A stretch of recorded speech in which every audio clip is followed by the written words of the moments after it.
اللہ تبارک و تعالی نے قرآن مجید میں ارشاد فرمایا ہے کہ وَإِن تَعُدُّوا نِعْمَةَ اللَّهِ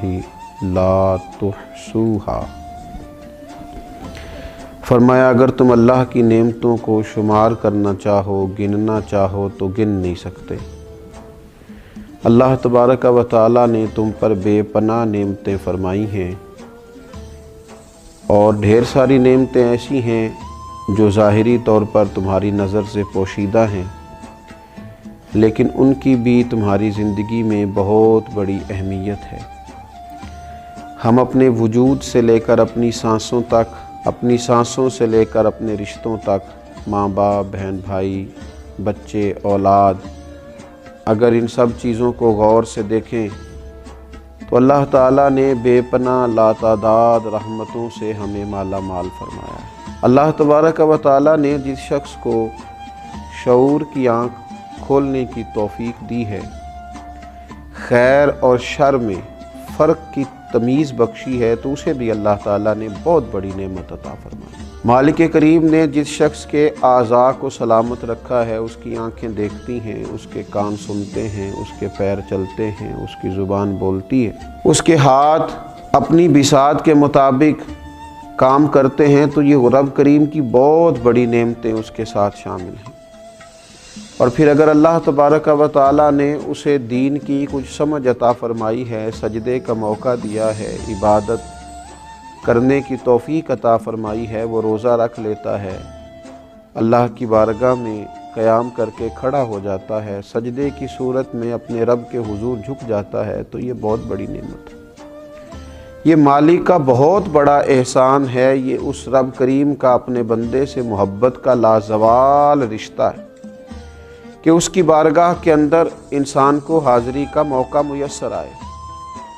اللہ تعالیٰ کی بے پناہ نعمتیں ہیں جن کا شمار رب کریم کا قرآن فرماتا ہے کہ ممکن نہیں ہے۔ ہم نے کرنا کیا ہے؟ اسی سورہ ابراہیم کے اندر جس میں یہ فرمایا کہ تم اللہ کی نعمتوں کو شمار نہیں کر سکتے، اسی سورہ مبارکہ میں فرمایا کہ لَإِن شَكَرْتُمْ لَأَزِيدَنَّكُمْ، اب اگر تم شکر ادا کرو گے تو اللہ تعالیٰ نعمتوں میں اضافہ فرما دے گا۔ وَلَئِن كَفَرْتُمْ إِنَّ عَذَابِي لَشَدِيدٌ، اور اگر تم کفران نعمت کرو گے، ناشکری کرو گے، تو پھر میرا عذاب بھی بڑا سخت ہے۔ ہمارے ہاں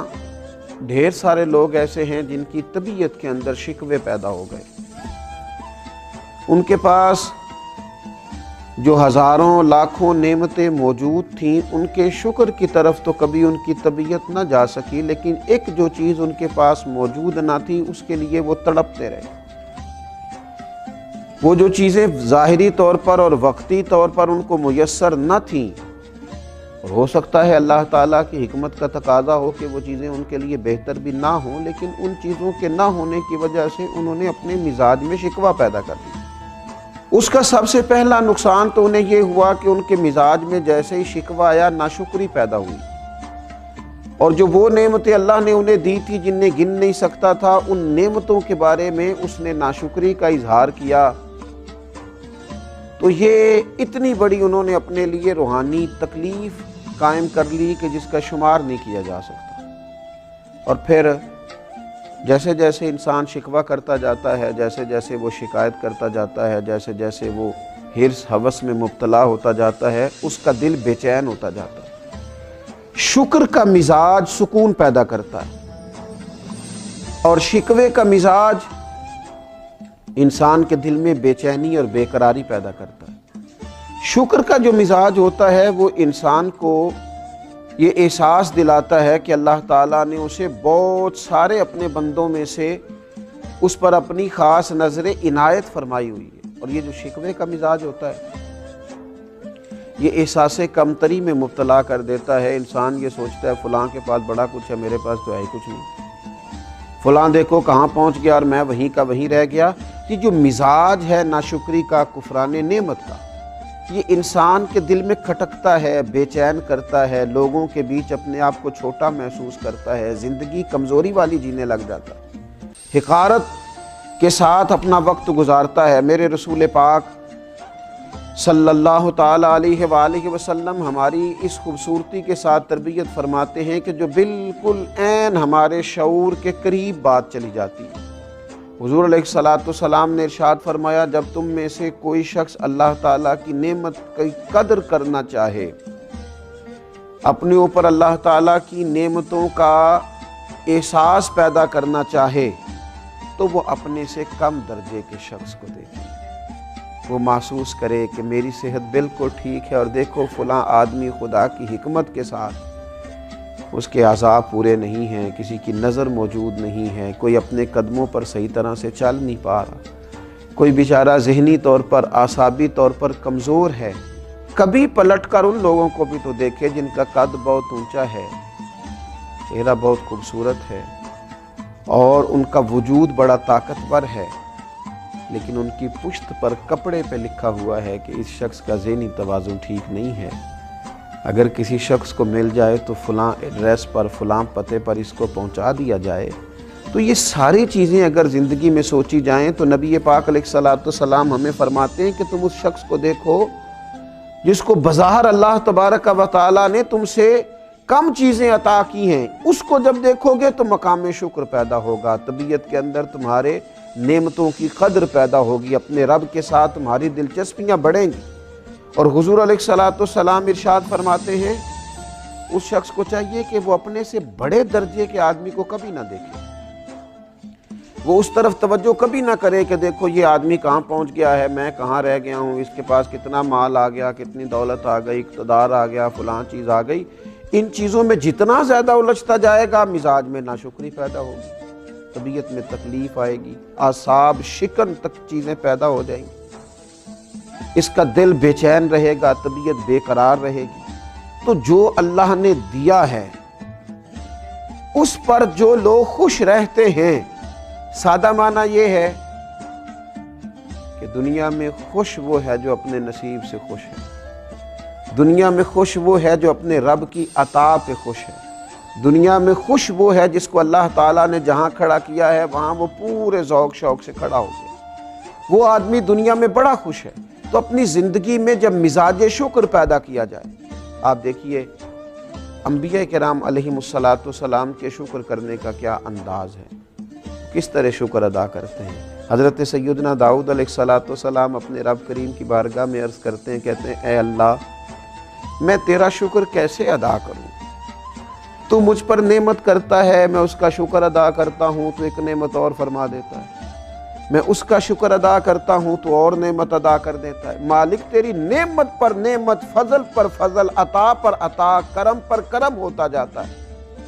تو میں تو ڈھونڈتا رہتا ہوں کس نعمت کا شکر ادا کروں۔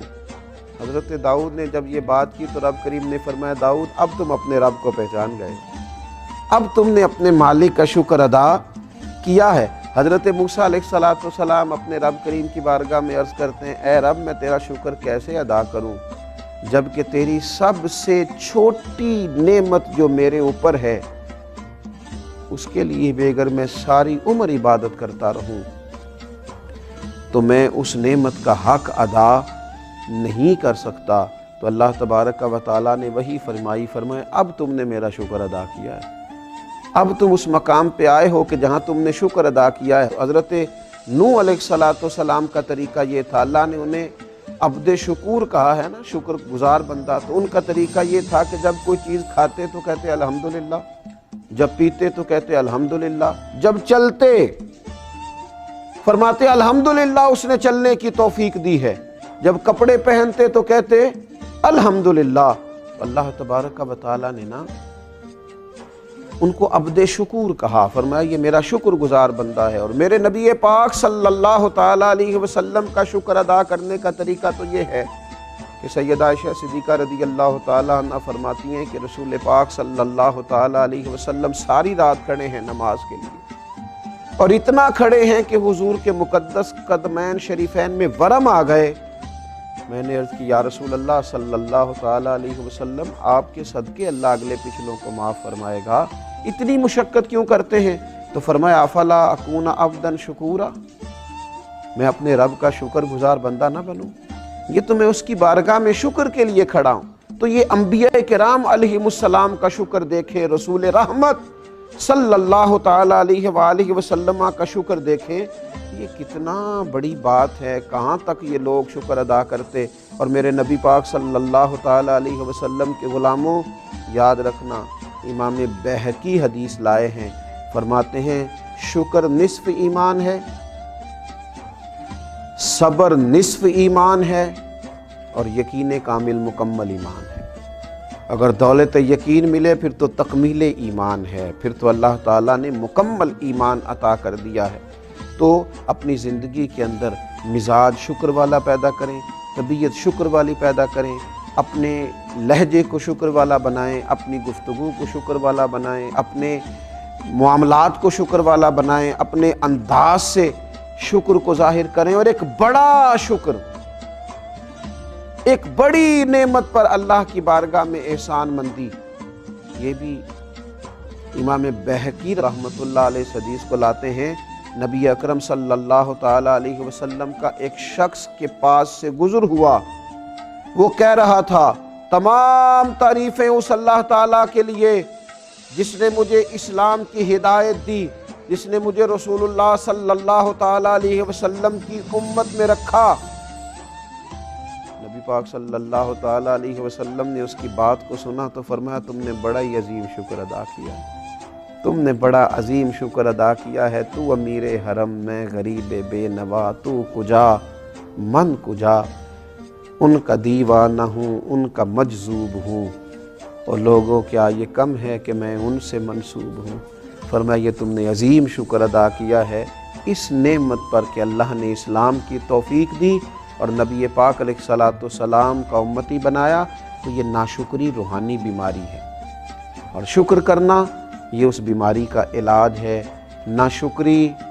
دل کو تکلیف دیتی ہے اور شکر بندے کے دل کو ٹھنڈا کرتا ہے۔ اللہ تعالی ہمیشہ شکر گزار بندہ بننے کی توفیق عطا فرمائے۔ وما علینا الا